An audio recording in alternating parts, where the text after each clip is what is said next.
Now let's explore how ChatGPT can help us create lecture notes for an upcoming class or podcast that we're creating. I'm going to put as my prompt, please write lecture notes for a podcast about common heuristics and biases that influence decision making. So as this is being written out, I'm seeing that these are pretty common heuristics. Anchoring is probably the first and foremost. I'd probably especially want to highlight confirmation bias, overconfidence bias. It's a good start. It's only 5 and there are a lot more out there. And so I could ask ChatGPT to elaborate, to include more heuristics in my lecture notes. Or I might really want to dive deep into one of them in particular. So in this case, let's say to ChatGPT, can you elaborate on confirmation bias and provide more examples?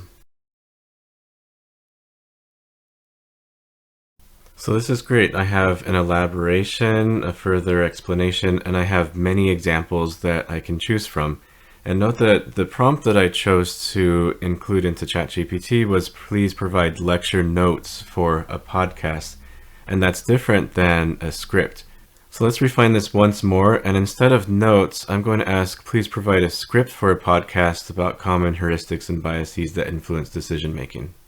So I'm speeding up the generated output slightly here, but you can see that this is different than the notes because this is actually a script. This is what I would be reading in my podcast, and it's dictating the actual spoken words. Now I could go in and further refine this if I wanted. I could say, elaborate on this one component of the script, or let's delete this one part, and ChatGPT can help me in the process of refining this script. And as a side note, I think it's really interesting that they include, don't forget to tune in next week, and it introduces a new topic that I hadn't even confirmed.